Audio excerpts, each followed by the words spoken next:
الحمد لله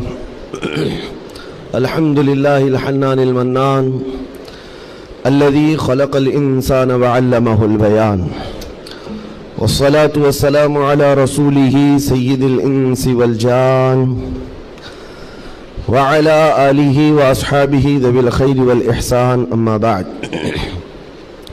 فأعوذ بالله من الشيطان الرجيم بسم الله الرحمن الرحيم ومن يبتغي غير الإسلام دينا فلن يقبل منه وهو في الآخرة من الخاسرين صدق الله مولانا العظيم۔ بارگاہ رسالت معاب صلی اللہ تعالیٰ علیہ وسلم میں ایک بار درود پاک کا ہدیہ پیش کریں۔ اللہم صلی علی سیدنا و مولانا محمد معدن الجود والکرم وآلہ واصحابہ الکرام وابنہ الکریم وبارک وسلم صلاة دائمة سرمدا ابدا۔ عزیزان گرامی وقار، ایک حدیث پاک ہے، رسول گرامی وقار صلی اللہ تعالیٰ علیہ وسلم ارشاد فرماتے ہیں، ایمان کی حلاوت، ایمان کی لذت، ایمان کی جو شیرینی ہے، مٹھاس ہے، آپ کو ملی ہے یا نہیں ملی ہے یہ میں نہیں بتا سکتا ہوں، لیکن اگر پانا ہے اس کی لذت، اس کی حلاوت، ایمان کی مٹھاس ہوتی کیسے ہے، اس کے لیے حضور پاک صلی اللہ علیہ وسلم نے 3 علامتیں بتائی ہیں۔ جس شخص کے اندر یہ 3 باتیں آ جائیں تو پھر وہ ایمان کی لذت محسوس کر سکتا ہے، ایمان کی مٹھاس اسے مل سکتی ہے۔ ایمان جو ہے صرف داڑھی ٹوپی کا نام نہیں ہے، جبہ کرتے کا نام نہیں ہے، ایمان صرف جھنڈا لے کر گھومنے کا نام نہیں ہے، ایمان ایک الگ کیفیت ہے جس کا سرور بندے کو ملتا ہے، جس کی لذت اور جس کی شیرینی کو وہ بتا نہیں سکتا، اور وہ کیسے حاصل ہوتی ہے؟ 3 چیزیں میرے آقا فرماتے ہیں۔ پہلی چیز، اللہ اور اس کے رسول سے سب سے زیادہ محبت کرتا ہو، پہلی چیز۔ اور دوسری چیز یہ ہے کہ جس سے بھی محبت کرتا ہے دنیا میں وہ صرف اللہ اور اس کے رسول کے لیے کرتا ہے۔ تیسری چیز ہے، کفر میں واپس لوٹنے کو اتنا سخت سمجھتا ہو جیسے آگ میں ہاتھ ڈالنے کو سخت سمجھتا ہو۔ آگ میں ہاتھ ڈالنا کسی کے لیے آسان ہوگا، لیکن کفر و شرک کی طرف جانے کو سخت ناپسند کرتا ہو۔ یہ 3 چیزیں اگر تمہارے اندر آ گئی تو ایمان کی لذت مل جائے گی، ایمان کی مٹھاس مل جائے گی۔ زندگی میں سب سے زیادہ پرائیورٹی کس چیز کو ہو؟ اللہ اور اس کے رسول کو۔ دوسری چیز، دنیا میں جس سے بھی تعلق بنے گا وہ صرف اللہ اور اس کے رسول کے لیے بنے گا۔ تیسری چیز، کفر کی طرف کبھی لوٹنا پسند ہرگز نہ کرے، بلکہ کفر کا نام سنتے ہی اس کے اندر ایسی ہیبت آ جائے کہ میں آگ میں ہاتھ ڈالنا تو پسند کروں گا لیکن کفر کی طرف ہرگز نہیں جا سکتا۔ یہ 3 چیزیں تمہارے اندر ہیں یا نہیں، آپ آبزرو کر لیں، خود آپ اس کا احتساب کر لیں کبھی بیٹھ کر کے کہ میں زندگی میں سب سے زیادہ کس سے محبت کرتا ہوں۔ اگر اللہ اور اس کے رسول سے سب سے زیادہ محبت کرتے ہو تو اس کا مطلب ہے کہ پہلی چیز تمہارے اندر آ گئی ہے۔ اور اپنے تعلقات کو دیکھ لو، جس سے بھی آپ کے تعلقات ہیں وہ اللہ اور اس کے رسول کی رضا کے لیے ہے تو دوسری چیز بھی تمہارے اندر ہے۔ اور تیسری چیز بہت امپورٹنٹ ہے جو اس زمانے کے لیے ہے، کفر کی طرف لوٹنا اتنا ناپسند کرتا ہو جتنا آگ میں جانا بھی ناپسند نہ کرتا ہو۔ یعنی آگ میں جانا جتنا اس کے لیے ناپسند ہے اس سے زیادہ کفر میں جانے کو ناپسند کرتا ہو۔ یہ چیز اگر آپ کے اندر ہے تو میرے عزیزو ایمان کی لذت مل جائے گی، ایمان کی مٹھاس مل جائے گی۔ اس دور کے حالات کے اعتبار سے میں اگر اب بات کروں، قرآن کی آیت تو 1400 سال سے یہ اعلان کر رہی ہے، وَمَنْ يَبْتَغِي غَيْرَ الْإِسْلَامِ دِينًا فَلَنْ يُقْبَلَ مِنْهُ۔ اسلام کے علاوہ کسی بھی دین کی طرف تم منہ بھی لگائے، توجہ بھی کیے تو قیامت کے دن پھر وہ سب سے بڑے گھاٹے میں ہوں گے، ہرگز قبول نہیں کیا جائے گا۔ میں بات یہاں سے شروع کرتا ہوں کہ آج لوگوں نے اس کو ہلکے میں لینا شروع کر دیا، چاپلوسی کرتے کرتے، خوشامد دوسروں کی واہواہی حاصل کرنے کے لیے کبھی پوجا پاٹ میں بھی شریک ہو گئے، کبھی ان کی رضا حاصل کرنے کے لیے ان کی محفل میں بھی بیٹھ گئے، اللہ اور اس کے رسول کو چھوڑ دیا۔ تمہارے دین میں کمی کس بات کی ہے؟ کتوں کو راضی کرنے کے لیے شیر کبھی کتا نہیں بنتا، ایک بات یاد رکھو، رسول پاک صلی اللہ تعالی علیہ وسلم کا جو سپاہی ہے وہ ہر گھڑی ہر میدان میں سپاہی ہے. اسے کس چیز کی کمی ہے؟ کس چیز کی کمی ہے؟ جو عزت ملی ہے وہ نام مصطفیٰ سے ملی ہے. ایک صحابی ہیں حضرت نعمان، ایک بادشاہ کے ہاں گئے تھے ایمبیسیڈر بن کر کے، ترجمان حضور کے قاصد بن کر گئے تھے. بہت دور ملک تھا، میرے آقا مدینے میں ہیں، لیکن جانتے ہو اس بادشاہ نے آپ کے آنے کے لیے ریشم کا قالین بچھایا، سونے کی کرسی لگائی. لیکن وہ صحابی رسول جیسی آئے، اپنی تلوار سے انہوں نے ریشم کے قالین کو پھاڑ دیا، زمین پر چلنے لگے. اور کرسی جب سونے کی کلائی کی ہوئی کرسی بچھائی گئی ان کے لیے، بادشاہ نے بہت عزت دیا کہ محمد عربی کا قاصد آیا ہے، سفیر آیا ہے، لیکن انہوں نے کرسی کو بھی ٹھکرا دیا، کہا مجھے دوسری کرسی لاؤ. کیوں؟ صرف اس لیے. اس بادشاہ نے پوچھا کہ اتنا زیادہ غرور ہے عرب والوں میں، اتنا زیادہ ایٹیٹیوڈ ہے محمد عربی کے غلاموں میں، ان کے سفیروں میں؟ صحابی رسول نے کہا نہیں، نہ یہ غرور ہے نہ یہ تکبر ہے. میرے آقا صلی اللہ تعالی علیہ وسلم نے فرمایا ریشم کا استعمال مرد کے لیے حرام ہے، سونے کا استعمال مرد کے لیے حرام ہے. تو میں مدینے میں رہوں تب بھی غلام ہوں، دنیا میں کہیں پر رہوں تب بھی میں غلام ہوں. انہوں نے پاس و لحاظ رکھا ہے نسبت رسول کا. تو پھر وقت کے بادشاہوں کو بھی انہوں نے جھکنے پر مجبور کیا ہے. کس چیز کی کمی ہے مسلمانوں تمہارے پاس؟ کون سی دولت کی کمی ہے؟ سب سے بڑی دولت تو تمہارے پاس یہ ہے. آج تک ایک بہت بڑی بات میں بتاؤں آپ کو، یہ آپ کی مسجد کے امام ہیں، محبت چاہے جتنی بھی کرتے ہو آپ ان سے، عقیدت جتنی بھی کرتے ہو، ایک دن ان سے کہہ دینا مولانا عبد الکریم اپنے باپ کا نام لے کر لوگوں کو رکوع میں جھکا کے دکھائے. لوگوں کو اللہ اکبر کہنے کی بجائے اپنے باپ کا نام یا بادشاہ کا نام لے کر سجدے میں جھکا کر کے دکھائے. کوئی جھک سکتا ہے؟ ارے بادشاہ وقت بھی یہاں آ کر کھڑا ہو جائے اور کہے میرے نام سے جھک جاؤ، مجال ہے کوئی ایک بھی پیشانی جھکے گی؟ نہیں جھکے گی. ہاں اگر ایک کمزور کسان کا بچہ بھی حافظ قرآن ہو اور آ کر مصلی پر صرف اللہ کا نام لے، سب کی پیشانیاں جھکتی. یہ خاصہ ہے اس قوم کا کہ اس قوم کو اگر جھکایا جا سکتا ہے تو صرف اللہ کے نام پر، باقی کسی کے نام پر یہ پیشانی نہیں جھکتی ہے. اور آپ کو پتا ہے آج کے دور کا یہ بھارت تو چھوٹا ہے، اکھنڈ بھارت جس پر اکبر بادشاہ راج کرتا تھا، جس میں افغانستان تک کی سیمائیں آتی تھی، اس دور میں ڈکٹیٹر رول ہے، کوئی الیکشن والا بادشاہ نہیں ہے. 40 سال تک بیٹھا ہوا بادشاہ جب نیا دین لے کر کے آیا، اور اس کا نام بھی اکبر تھا، نمازیں بھی اس نے اس طرح بنائی کہ بادشاہ کے نام پر رکوع ہوگا، سجدہ ہوگا. میرے عزیزو، ایسا تمکنت اور ایسے جلال والا بادشاہ، لاکھوں کی فوج ہے اس کے پاس، بڑے بڑے راجے مہاراجے آنکھ نہیں ملا سکتے تھے، لیکن جب اس نے یہ کہا کہ عبادت میں بادشاہ کے نام پر جھکنا ہوگا، صرف 25 سال کی عمر کا مجدد الف ثانی کھڑا ہو گیا، کہا نہیں یہ پیشانی جھکے گی تو صرف اللہ کے نام پر. حد ہو گئی میرے عزیزو. بادشاہ وقت جس کے پاس سارا جبر طاقت ہے نہیں جھکا سکا.